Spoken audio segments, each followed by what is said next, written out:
అమ్మాయిలు వెళ్తున్నప్పుడు దారిలో కొంతమంది మాట్లాడుకుంటున్నారు. ఈ అమ్మాయిలు ఏమే మనం ఆడికి వెళ్తున్నాం సమాధి దగ్గరికి, మరి రాయి ఎవరు దొరికిస్తారు? టన్నున్నర ఉంటుందంట బరువు.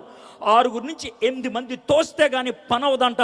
ఇది ఎలాగా అని అంటే ఊరికావే పొద్దున్నే ఎప్పుడు అపశకన మాటలు, ఎవడో ఒకడు ఉంటాడులే పద అని సమాధి దగ్గరికి వెళ్ళారు. వెళ్ళినప్పుడు జరిగిన విషయం ఏంటి చూద్దాం. సమాధి ముందర ఉండిన రాయి దొర్లింపబడి ఉండేటో చూచి లోపలికి వెళ్ళిరు కానీ మూసిన తలుపు తెరిచింది. ఎవడు తీస్తాడా అని ఆలోచిస్తున్న తలుపు తెరిచింది. న్యాచురల్గా వాళ్ళకి వచ్చేది అని చాలా హ్యాపీగా పరిగెత్తుకొని లోనికి వెళ్ళారు. లోనికి వెళ్తే యేసయ్య బాడీ లేదు. పచ్చి భాషలో చెప్పాలంటే యేసయ్య శవం దొరకలేదు. వాళ్ళకి జాగ్రత్తగా చూసి ఉండరు, ఎక్కడ లేదు, ఏ దాఖలా లేదు. ఏమైంది? బయటకు వచ్చి ఎవడో ఎత్తుకెళ్ళిపోయాడు రా. చివరికి నేను గడ్డం దువ్వలేపాను, మొహం ముద్దు పెట్టుకోలేపాను, కాళ్ళకి పసుపు రాయలేపాను. అది వాళ్ళకు ఉన్నటువంటి టెన్షన్. అలా ఏడుస్తుంటే ఏం జరిగిందో చూడండి. ఇందును గూర్చి వారికి ఏమీ తోచకుండగా ప్రకాశమైన వస్త్రములు ధరించిన 2 మనుషులు వారి యొద్ద నిలవబడి. లూకా పబ్లిక్ రాస్తున్నాడు, అందుకే 2 మనుషులని రాశాడు. ఇదే మాట మత్తయి రాస్తున్నప్పుడు ఏమని రాస్తాడు దశ? 2 దేవదూతలను రాస్తాడు. ఎందుకని వాళ్ళకి దేవదూతలు రాశారంటే యూదులకి దేవదూతలు అంటే ఏంటో తెలుసు, బయట ప్రజలకి దేవదూతలు అంటే తెలియదు. వాళ్ళకి తెలిసిందల్లా దెయ్యాలు. అందుకే దెయ్యం అన్నదని చెప్తే బాగోదని మనుషులు అని చెప్పాడు. ప్రకాశమైనటువంటి వస్త్రాలు ధరించినటువంటి వాళ్ళు ఏం చేశారంటే వారు భయపడి ముఖములను నేల మోపి ఉండగా, వీరు సజీవుడైన వారిని మీరెందుకు మృతుల్లో వెతుకుచున్నారు?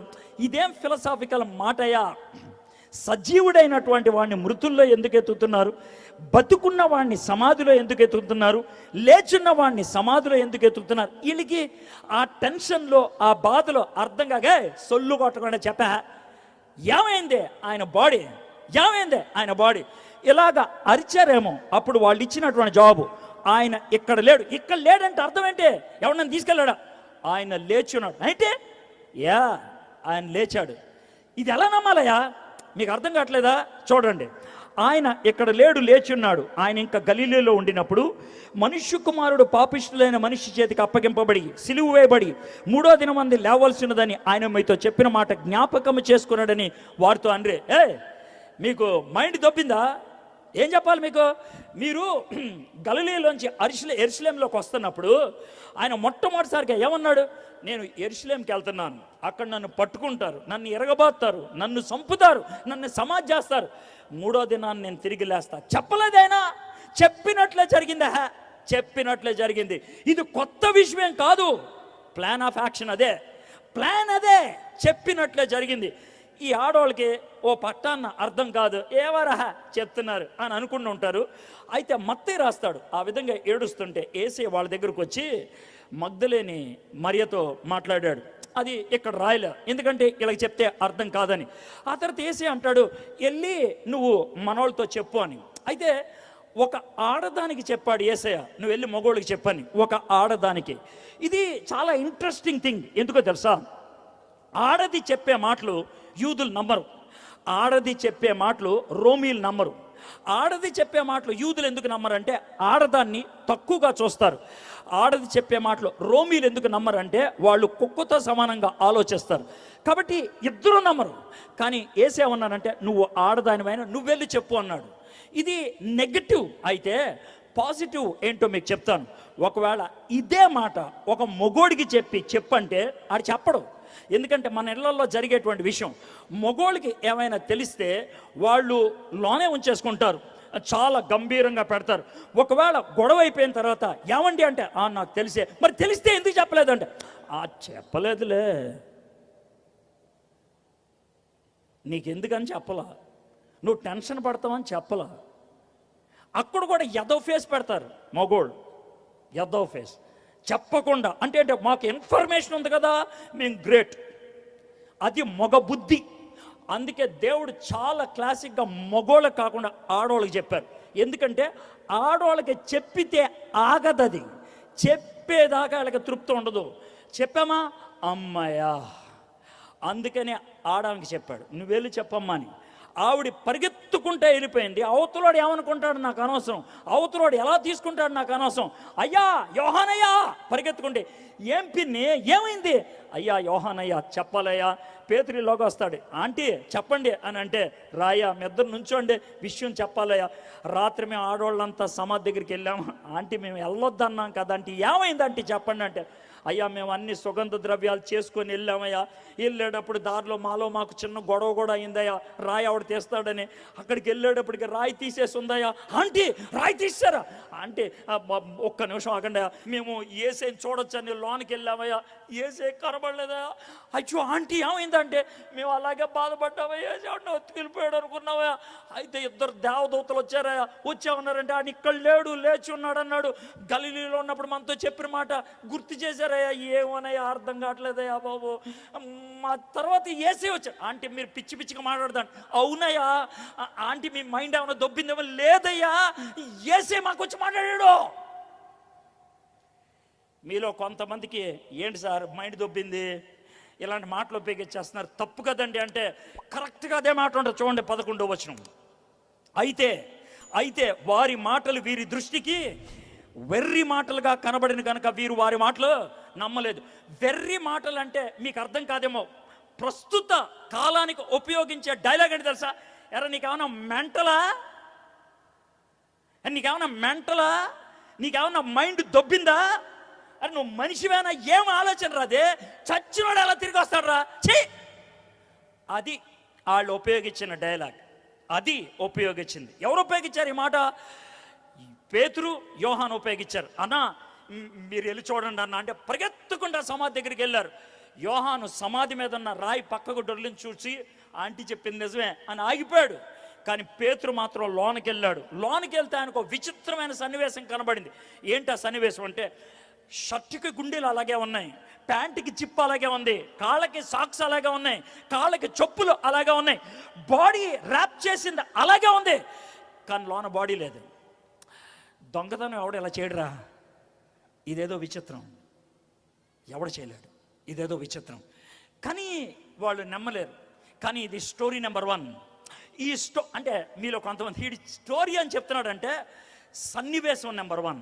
పోనీ ఒక విధంగా సీన్ నెంబర్ 1 దేవుడు సమాధి తీశాడు. ఎందుకో తెలుసా? యేసయ్యని లోన్ నుంచి బయట తీసుకురావడానికి కాదు, యేసయ్య రండి అంటానికి కాదు, మనల్ని లోనకి వెళ్ళి చూడహా సమాధి ఖాళీగా ఉంది, చూడహా సమాధి ఖాళీగా ఉంది. చారిత్రకమైనటువంటి రుజువు సార్, సమాధి ఖాళీగా ఉందని ఆడు చూశాడు సార్, నువ్వు చూసావా అని అంటే నేను ప్రశ్న అడుగుతా. మీరు 3వ క్లాసులో ఈ పాఠం చదువుకుంటారు. ఏమనంటే, మనము సూర్యుడు చుట్టూ తిరుగుతున్నామని. నువ్వు చూసావా? ఎలా నమ్ముతున్నావు సార్? వాళ్ళు శాస్త్రవేత్తలు రాశారు సార్, మరి ఈడు కూడా రాసింది వీళ్ళే రాశారు.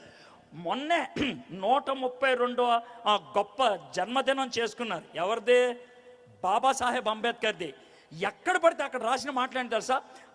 భారత రాజ్యాంగ నిర్మాత. నువ్వు రాస్తుంటే చూసావా? ఆయన రాయటం నువ్వు చూసావా? ఎలా నమ్ముతున్నావు? ఏమాడతావా? చరిత్ర, ఇది చరిత్ర, అది శాస్త్రం. మరి ఇదేంటో ఇదేమన్నా పురాణమా? ఎవడైనా చెట్టు కింద కూర్చొని రాసిందా? పెచ్చ మాటలు మాట్లాడదు. చరిత్ర చెప్తున్నప్పుడు ఇన్ని నమ్మితే నమ్ము, లేకపోతే దబే. That's it. ఎంతకాలం వాదిస్తారు, ఎంతకాలం అడిగి చూస్తారు? చరిత్ర, హిస్టరీ. నేనెవరినేమంటలా, చరిత్రను ఎలా నమ్ముతున్నావో చెప్తున్నా, శాస్త్రం ఎలా నమ్ముతున్నావో చెప్తాను. How science is believe. నువ్వేమి పరిశోధన చేయవు, ఎవడో చేసిన పరిశోధన నువ్వు అంగీకరిస్తావు, ఎవడో తెలుసుకున్న విషయాన్ని నువ్వు నమ్ముతావు. ఇక్కడ కూడా ఉన్నది అదే. సమాధి తెరుచుంది, చరిత్ర. లోనకెళ్ళి చూశారు, చరిత్ర. అయితే వాళ్ళు నమ్మలేదు. దాంతో అర్థమవుతుంది అది నమ్మేశారా అని సంకలు కొట్టుకుంటే మాయ చేశారని అర్థం. సత్యం అంగీకరించడానికి మెట్లుంటాయి, అవే మెట్లు ఇక్కడికి వెళ్ళాయి. దాంతో అర్థం అవ్వాలి మీకు, ఇది కల్పించిన కథ కాదు అని. ఇది కల్పించిన కథ కాదు. 2వ సన్నివేశం 13 నుంచి 35 దాకా ఉంటుంది. ఈ సన్నివేశం ఏంటో మీకు చెప్తాను. యేసుప్రభు వారిని శుక్రవారం సాయంత్రం సమాధి చేశారు కదా. శనివారం అంతా యూదులు బయటికి రారు. ఆదివారం పొద్దున్న ఆ చుట్టుపక్కల గ్రామాల్లో ఉన్న వాళ్ళంతా యెరూషలేంకి వచ్చేసారు. ఎవరన్నా చచ్చిపోతే మూడో రోజు చేసే పని ఏంటి? చిన్నదినం. మూడో రోజు చేసే పని ఏంటి? జ్ఞాపకార్థ కూడిక. సో యేసు ప్రభుకి జ్ఞాపకార్థ కూడిక కోసం వచ్చేసారు. యెరూషలేంకి ఓ 12 కిలోమీటర్ల దూరంలో ఎమ్మాయి అనే ఒక ఊరుంది. అమ్మాయి కాదు, ఎమ్మాయి. ఆ ఊరిలో క్లైఫా అని ఒక ఆయన ఉన్నాడు, ఆయన భార్య ఉన్నారు.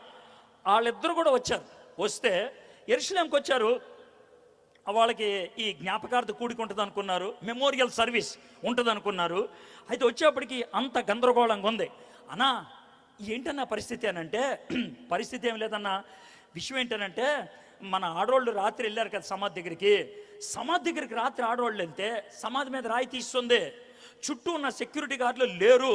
లోనకి వెళ్తే శవం లేదు. మగ్ధలేని మరికి యేసయ్య కనబడ్డాడంట. నమ్మాలో లేదో అర్థం కావట్లేదు. ఒకవేళ నిజమైతే 5వ రోజు స్తుతి కూడిక, నిజం కాకపోతే 5వ రోజు జ్ఞాపకార్థ కూడిక. ఈ రోజు జ్ఞాపకార్థ కూడిక క్యాన్సెల్ అని ఇంటికి పంపించేశారు.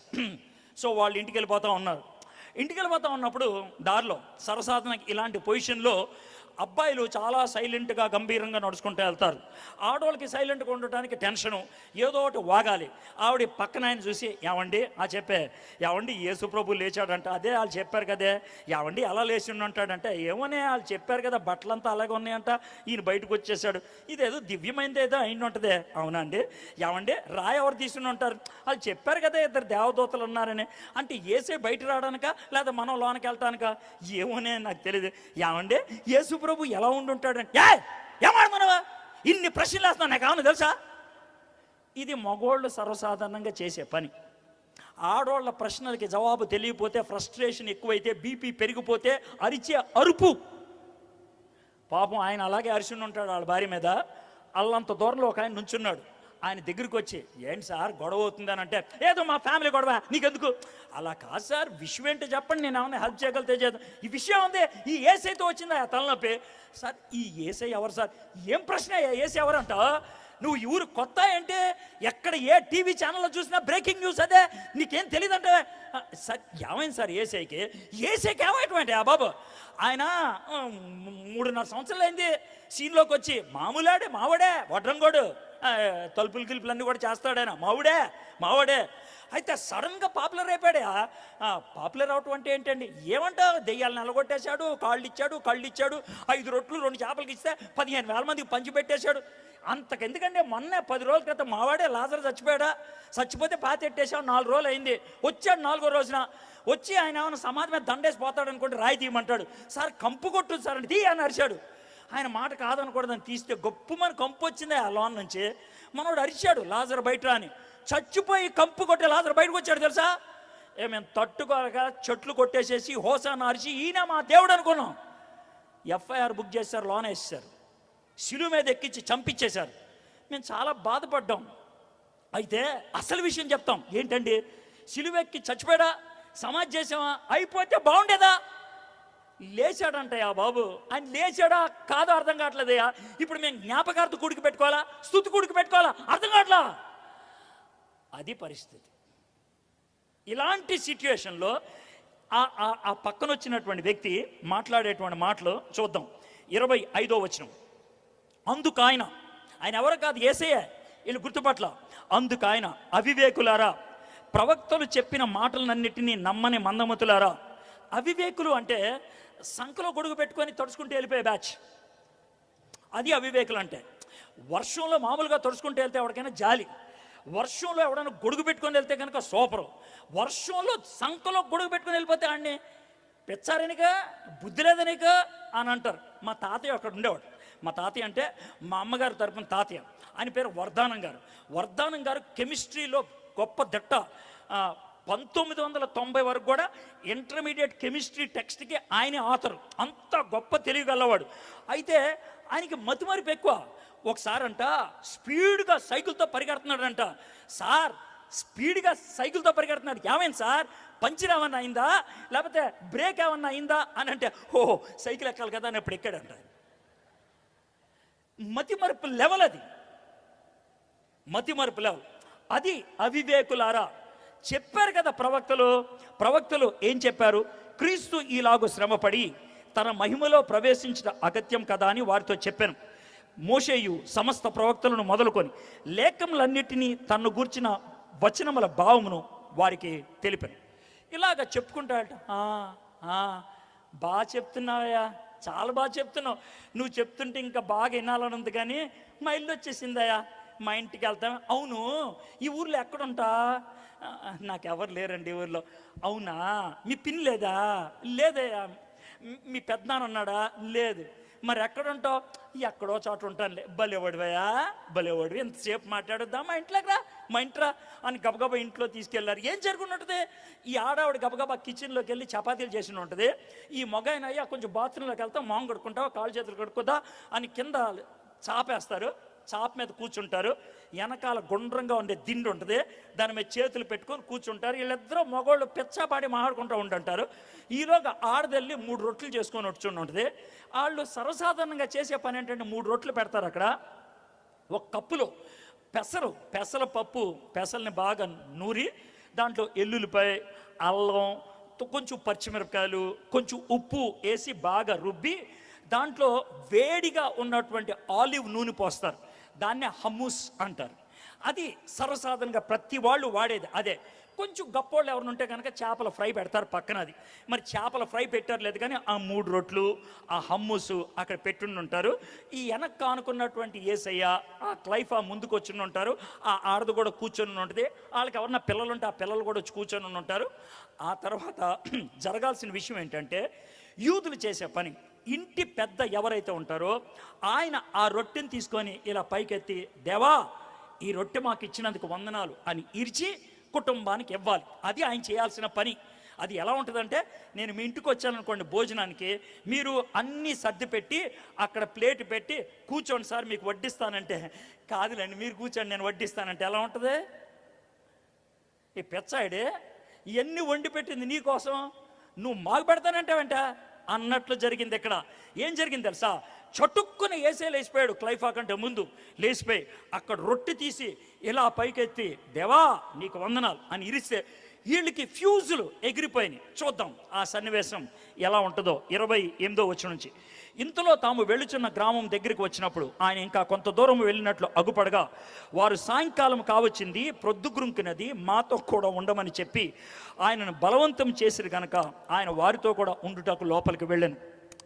ఆయన వారితో కూడా భోజనం కూర్చున్నప్పుడు ఒక రొట్టెను పట్టుకొని స్తోత్రం చేసి దాన్ని విరిచి వారికి పంచిపెట్టాను. స్టోరీ చెప్పాను, చదివి వినిపించాను. నెక్స్ట్ ఏం జరిగిందో, వారి కన్నులు తెరవబడి ఆయనను గుర్తుపట్టి, అంటే ఏం జరుగుతుందో తెలుసా? వాళ్ళు ఇలాగా యేసుప్రభు లేచి నుంచోగానే రొట్టె విరవగానే ఇలా చూసి ఉంటారు. రే గాయం ఉందరు ఎక్కడ, రే గాయం ఉంది ఏసేరా అనేటప్పటికి వెళ్ళిపోయాడు ఆయన. బస్ ఏం చేయాలో అర్థం కాలేదు. ఏసయ్య వచ్చాడు మన దగ్గరికి. ఏసయ్య ఇలా ఆలోచిస్తున్నప్పుడు మళ్ళీ ఆడవాళ్ళు మొదలు పెట్టేస్తారుగా మాడతాం. ఆవిడ మాటలు మొదలు పెట్టేసింది. 32వ వచనం. యావండి ఏంటే మనం వస్తున్నప్పుడు నువ్వు ఆయన నా మీద అనవసరంగా అరిసావు, కానీ ఆయన చాలా మంచోడండి. ఏం మంచోడే బాబు, ఆయన మాట్లాడుతుంటే నా కడుపంతా తిప్పేసినట్లు అనిపించిందండి. నీకే కాదా, నాకు కూడా, నాకు మంట అనిపించింది, నాకు మంట నీకు తిప్పుడు. అదే 32వ వచనం. అప్పుడు వారు ఆయన త్రోవలో మనతో మాట్లాడుచు, లేఖనములు మనకు బోధపరుచున్నప్పుడు మన హృదయము మనలో మండుచుండలేదా అని ఒకరితో ఒకరు చెప్పుకొనిరి. హృదయంలో మంట అంటే ఏంటి తెలుసా? నీకు ఇష్టం లేనిది ఎవరైనా చెప్తే, నువ్వు ఖచ్చితంగా నమ్మాల్సింది ఎవరైనా చెప్తే, నీ ఈగోస్ హర్ట్ అయ్యే విషయం ఎవరైనా చెప్తే, నువ్వు చేసిన తప్పు ఎవరైనా ఎత్తి చూపిస్తే లోన దడదడ గుండె కొట్టుకుంటుందే, దాన్నే మంట అంటారు. అది వాళ్ళకి జరిగింది. ఇది జరిగిన తర్వాత పరిగెత్తుకుంటా పేతురు యోహాన్ దగ్గరికి వెళ్ళారు. అయ్యా మాకు యేసే కనబడ్డాడు, ఇదంతా మొత్తం జరిగింది అని చెప్పారు. ఇప్పుడు 3rd సీన్లోకి మనం వద్దాం. మొదటి సీన్లో సమాధి తీశాడు, 2వ సీన్లో కళ్ళు తెరిచాడు. సార్ వాళ్ళకి సమాధి తీశాడు, కళ్ళు తెరిచాడు, మరి మనకేం తీశారు? నేను కూడా ఇప్పటికి 2 తీసా. ఏంటి సార్ మీరు తీసింది? ఒకటి బైబిల్ తీసా, అదే సమాధి తీయటం అంటే. 2వది లోనున్న విషయాలు ఏంటో మీకు చెప్పా, అదే కళ్ళు తెరవటం అంటే. బైబిల్ తెరిచినా తెరిచిపోయినా, తెరిచిన బైబిల్ మీకు వినిపించా, మీకు అర్థమైన అర్థం పాపైనా పూర్తిగా అక్కడున్న విషయాలు మీకు అర్థమయ్యేటట్లు చెప్పా. ఈ రెండు చెప్పిన తర్వాత కూడా నాకు అర్థం కావట్లేదంటే సముద్రంలో దూకి సావా. లాజిక్, హిస్టరీ రెండో అయిపోయింది. ఇక మూడో దానికి పోద్దాం. యేసు ప్రభుకి 12 మంది శిష్యులు. ఆ 12 మందిలో ఒక ఆయన ఊరేసుకొని చచ్చిపోయాడు. ఎందుకు సార్? ఆడే యేసు ప్రభుని అప్పగిచ్చింది. ఆడికి కూడా కడుపులో మండింది, చచ్చాడు. ఇక 11 మంది, అందుట్లో ఒక ఆయన బయటికి వెళ్ళాడు. ఎందుకు వెళ్ళాడు సార్? నాకు తెలియదు. సార్ ఎందుకు వెళ్ళాడు? టమాటాలు కొనటానికే. టమాటాలు ఎందుకు? టమాటాలు కాకపోతే బీరకాయలు, బీరకాయలు కాకపోతే వంకాయలు, ఎందుకో కొనటానికి వెళ్ళాడా? ఎవరు సార్ ఆయన? తోమా. ఆయన వెళ్ళాడు. 10 మంది మాత్రం ఉన్నారు గదిలో. 10 మంది కూర్చొని, యేసు ప్రభులు వేసాడంటావా? ఏమన్నా సమాధి అయితే ఖాళీగా ఉంది. ఈ క్లైఫాగాడు వచ్చి చెప్పాడు, మగ్దలేని మరియా వచ్చి చెప్పింది, మేము వెళ్ళి స్వయాన్ని వెళ్ళి చూసాం, ఏం చేయాలో అర్థం కావట్లేదు అనే లోపల మధ్యలోకి యేసయ్య వచ్చి నుంచున్నాడు. రే దెయ్యంరా, దెయ్యం దెయ్యం. యేసయ్య దెయ్యం వచ్చిందిరా, యేసయ్య భూతం వచ్చింది. అది వాళ్ళ యొక్క రియాక్షన్. చూద్దాం.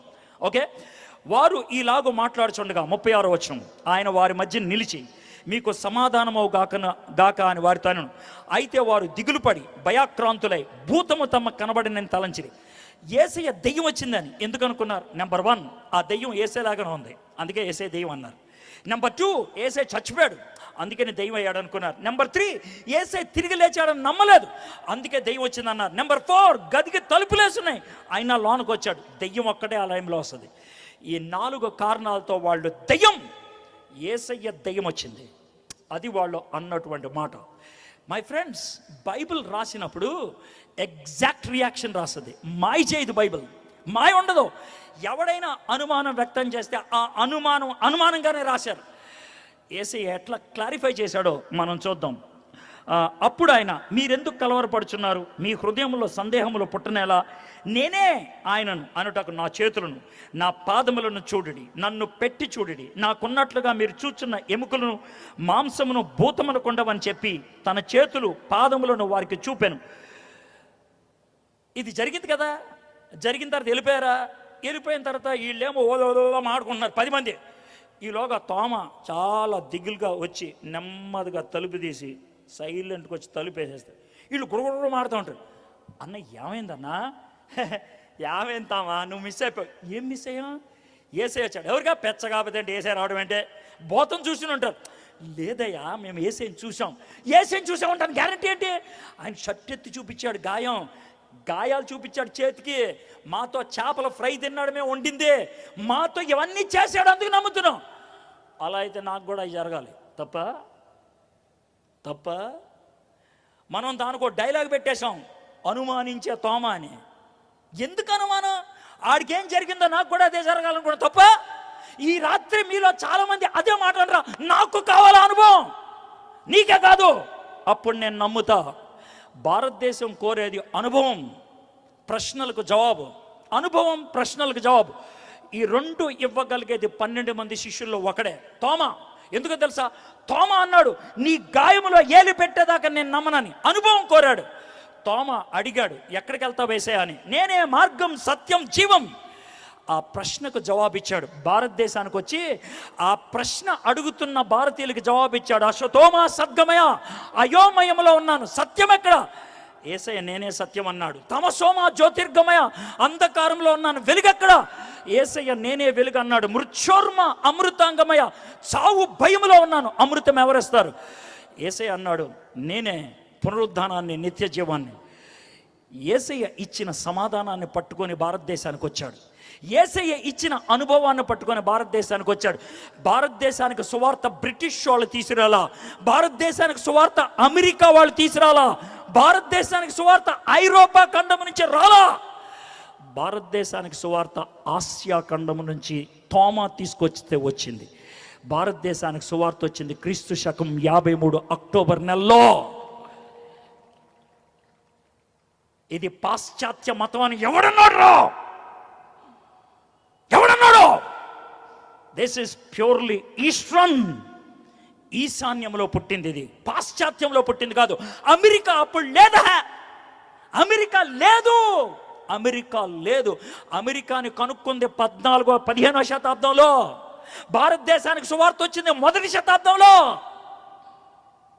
మధ్యలో 1400 సంవత్సరాల గ్యాప్ ఉంది. బ్రిటిష్కి మొట్టమొదటిసారిగా సువార్త వెళ్ళింది 130లో, భారతదేశానికి సువార్త వచ్చింది 53లో.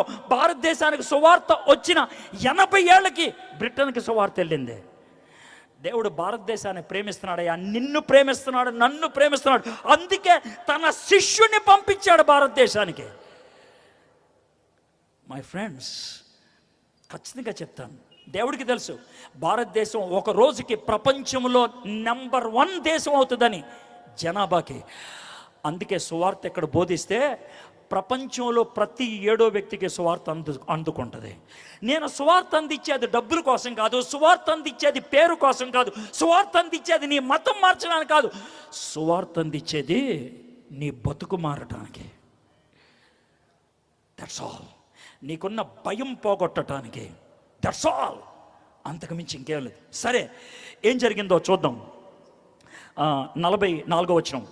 ఆయన ఇదంతా చెప్పిన తర్వాత అంతటా ఆయన మోషే ధర్మశాస్త్రంలోను ప్రవక్తల గ్రంథములలోను కీర్తనలోను నన్ను గూర్చిన రాయబడినవన్నీ నెరవేరవాలని నేను మీ యొద్ద ఉండినప్పుడు మీతో చెప్పిన మాటలు నెరవేరినవని వారితో చెప్పాను. మొదటిసారి శిష్యులు గలిలీలో ఉన్నప్పుడు చెప్పాడు కదా ఆయన చచ్చిపోయి 3వ దినం తిరిగిలేస్తారని.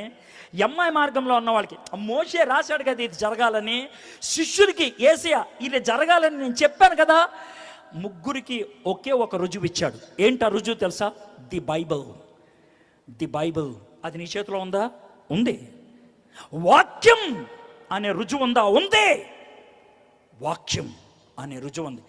మర్డర్ జరిగినప్పుడు నువ్వు ఉండవు, కానీ లాయర్ వాదించడానికి వాడు ఉపయోగించింది, సార్ కత్తి ఉంది సార్, కత్తి, కత్తి మీద ఆ ఎంటుకు ఉన్న సార్, కత్తి మీద వాడి ఏలు ముద్ర ఉంది సార్. ప్రపంచానికి ఆయన ఇచ్చేది ఏలు ముద్ర ఉన్నటువంటి కత్తి మాత్రమే. దేవుడు ఆయన ముద్ర ఉన్న వాక్యాన్ని మనకిచ్చాడు. నీ దగ్గర ఖాళీ సమాధి లేదు, కానీ ముద్ర వేసిన వాక్యం ఉన్నది. This is the word of God with the image that is imprinted by the Holy Spirit. అందుకే దీన్ని మనం చూడగలుగుతాం. చూడండి ఇప్పుడు ఫైనల్గా ఏం చేశాడు. 45వ వచనం.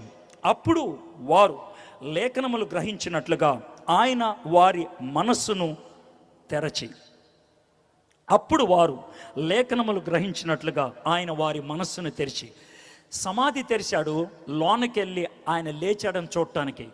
కళ్ళు తెరిచాడు, లేచిన ఆయన ఈయనే అని గుర్తించడానికి. మనసును తెరిచాడు, లేచిన యేసయ్య నా రక్షకుడు అని అంగీకరించటానికి. ఈరోజు నేను వాక్యం తెరిచి మీ ముందు పెట్టాను. వాక్యం బోధిస్తూ ఉంటే మనోనేత్రాలను తెరవటానికి ఒక ఆయన ఇక్కడున్నాడు. ఆయన పేరే పరిశుద్ధాత్ముడు. ఈ ఇహలోక దేవత మనోనేత్రాలు గుడ్డితనం కలిగించినప్పుడు ఆ పరిశుద్ధాత్ముడు తెరుస్తాడంట. అంతేకాదు, ఈ వాక్యాన్ని బోధిస్తున్నప్పుడు మీ గుండెలో మంట కలిగితే, మీ హృదయంలో బాధ కలిగితే పరిశుద్ధాత్ముడు 3 విషయాలు మీకు ఒప్పింపజేస్తాడు. ఆయన నీతిమంతుడు కాదా? నువ్వు దుర్మార్గుడు కాదా? ఆయన నీ పాపం కోసం చచ్చినోడు కాదా? అంగీకరించా అని నీ హృదయంలో ఒప్పిస్తాడు. క్రైస్తవుల్ని ఎవరు కూడా బలవంతంగా ఒప్పించరు. ఒప్పిస్తే ఆడు క్రైస్తవుడు అవ్వడు. బైబిల్ ప్రకారం పరిశుద్ధాత్ముడు ఒప్పిస్తేనే అవుతుంది. పరిశుద్ధాత్ముడు లోన్ నుంచి ఒప్పించాలి. ఒకవేళ ఎవరైనా సార్ బలవంతంగా ఈడ మతం మారుస్తున్నాడు అంటే బైబిల్ ఒప్పుకోదది. బైబిల్ ఒప్పుకోదు. బైబిల్ చెప్పేది ఒకటే, రేయ్ అరిస్తే అవదరా పని, కొడితే అవదరా పని, డబ్బులు ఇస్తే అవదరా పని, భయపెడితే అవదరా పని, హృదయంలో విశ్వసిస్తే అవుతుంది. అది పరిశుద్ధాత్ముడు ఒక్కడే కలిగిస్తాడు అని చెప్పి ఒక వ్యక్తి యేసు ప్రభుని అంగీకరించిన తర్వాత జరిగే 4 విషయాలు చెప్పాడు. అది చెప్పి నేను ముగిస్తాను. నెంబర్ 1, 46వ వచనం.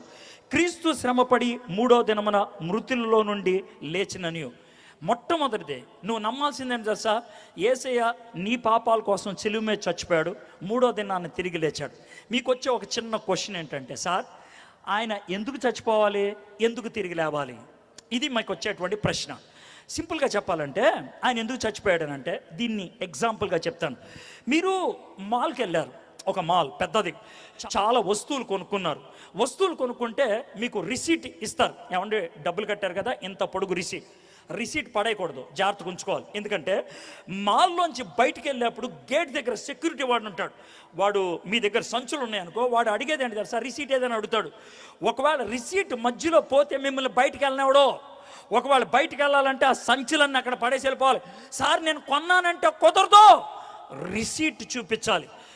రిసీట్ చూపిస్తేనే బయటికి వెళ్ళనిస్తారు. డబ్బులు కట్టడం రిసీట్ తీసుకోవటం అయితే, రిసీట్ చూపించి బయటికి వెళ్ళటం అవసరం. సిలువ మీద యేసయ్య చచ్చిపోయింది, నువ్వు చేసిన పాపానికి వెల చెల్లించడం. యేసయ్య తిరిగి లేచింది నీకు ఒక రిసీట్ కాగితం ఇవ్వడానికి. ఆ రిసీట్ కాగితం పట్టుకొని వెళ్ళిపోతాను. యేసయ్య తిరిగి లేచాడు కాబట్టి ఆయన నా కోసమే చచ్చిపోయాడు. యేసయ్య తిరిగి లేచాడు కాబట్టి బైబిల్ నిజం. యేసయ్య తిరిగి లేచాడు కాబట్టి యేసయ్య దేవుడు. యేసయ్య తిరిగి లేచాడు కాబట్టి నాకు పునరుద్ధానం ఉంది. యేసయ్య తిరిగి లేచాడు కాబట్టి చస్తే నాకు ఆశ ఉంది. యేసయ్య తిరిగి లేచాడు కాబట్టి పరలోకం ఉంది. యేసయ్య తిరిగి లేచాడు కాబట్టి నా మాటకు అర్థం ఉన్నదే.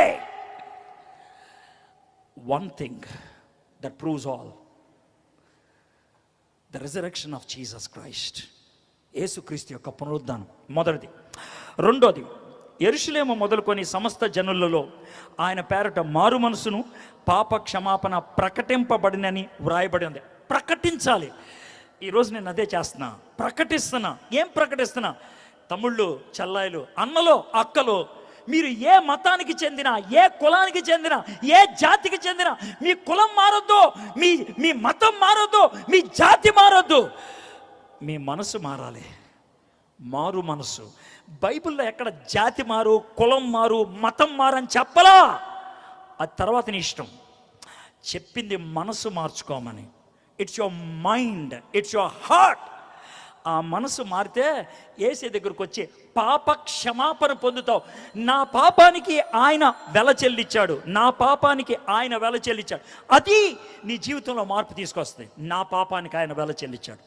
ఇది రెండోది. ఇక మూడోది, ఈ సంగతులకు మీరే సాక్షులు. నేను నా జీవితంలో జరిగిన విషయానికి సాక్షిని. బ్రీఫ్గా చెప్పాలంటే, నేను ఈ లోకరీత్యా ఒక క్రైస్తవ కుటుంబంలో పుట్టాను. నాది 3వ తరం. మా తాతగారు వాళ్ళ నాన్నగారు మొదటగా క్రైస్తవులు అయ్యారు. మహారాష్ట్ర నుంచి వచ్చిన బ్రాహ్మణులు. వాళ్ళు యేసుప్రభుని మొదటగా అంగీకరించారు. నూజివీడు రాజా దగ్గర మా తాతగారు వాళ్ళ నాన్నగారు ఆస్థాన గాయకులు. వాళ్ళకి మంచి కంఠం ఉండదని శ్రీకంఠం అని మా తాతగారు వాళ్ళ నాన్నగారికి బిరుదిచ్చారు.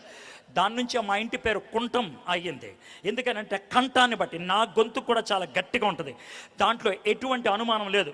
ఫిలిప్ గారు లాగా మాట్లాడలేను, కానీ దుమ్ము దులిపేటట్లు మాట్లాడగలను. ఆయనలాగా పాటలు పాడలేను డెఫినెట్గా. I have a throat that is magnetic. దాంట్లో ఎటువంటి అనుమానం లేదు. ఐరన్ టోన్ నాకు దేవుడు ఇచ్చాడు. ఎందుకంటే నన్ను ఆయన సాక్షిగా వాడుకోవడానికి ఇష్టపడుతున్నాడు కాబట్టి. అయితే సాక్షిగా అంటే ఏంటంటే, మా అమ్మ నాన్న నన్ను ఎంతో ప్రేమతో పెంచారు, భక్తితో పెంచారు.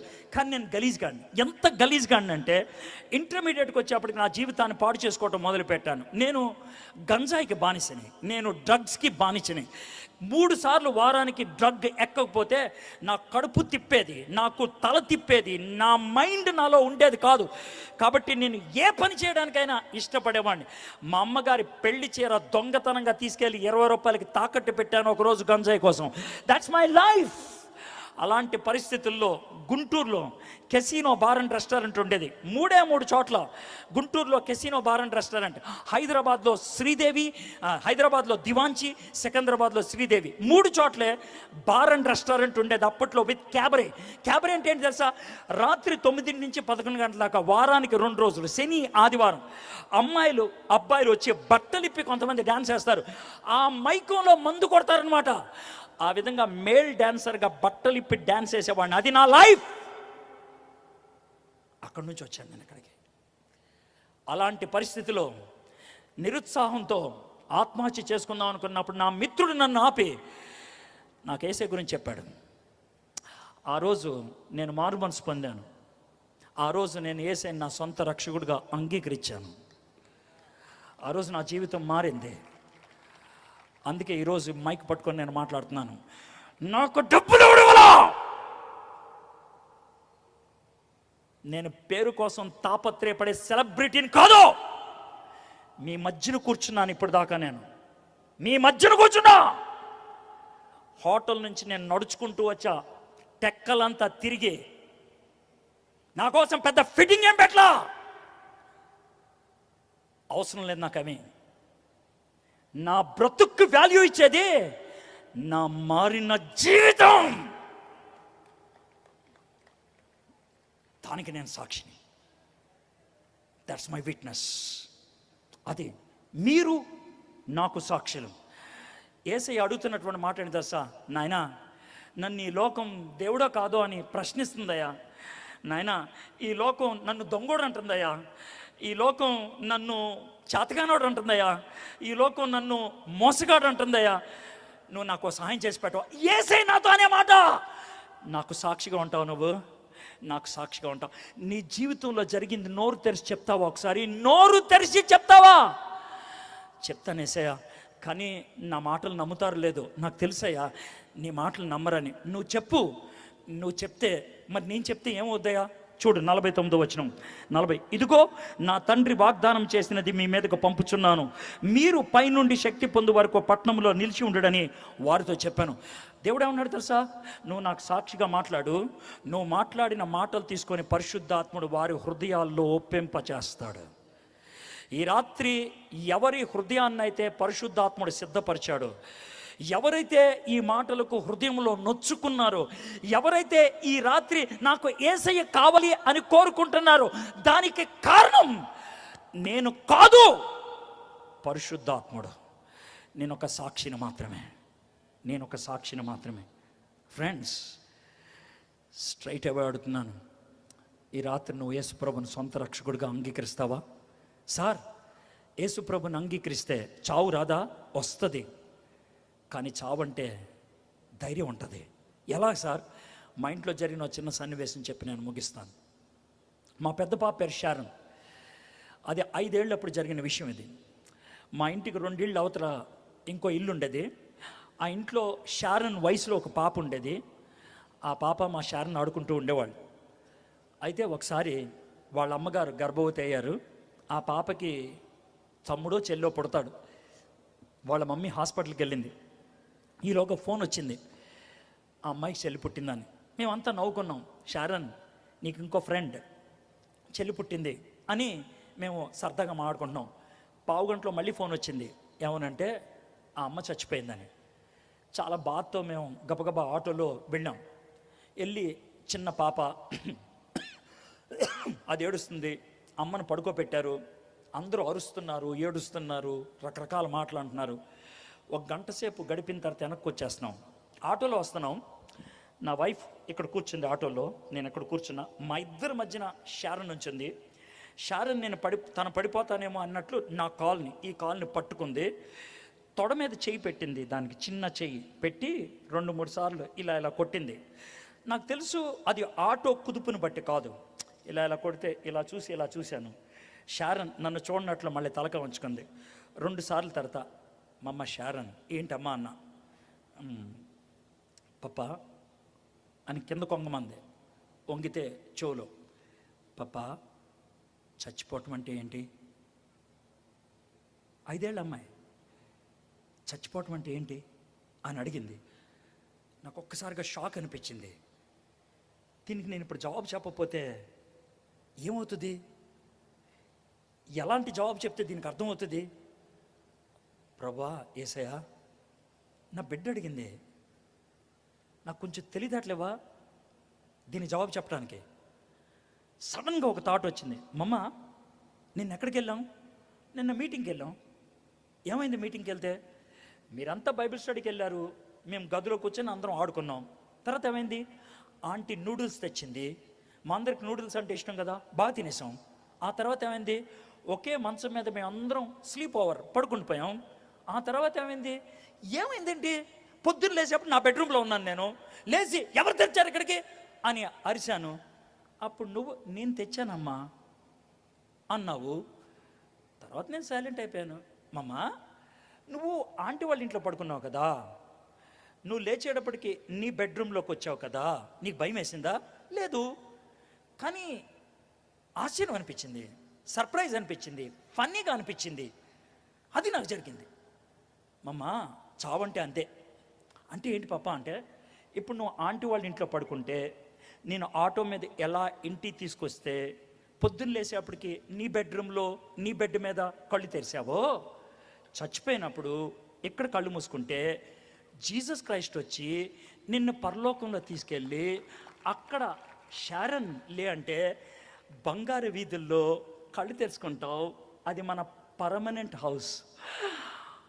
వావ్ పప్పా, చచ్చిపోవటం బాగుంటుందే అన్నదే. That's what happens when you accept Jesus Christ as your personal savior.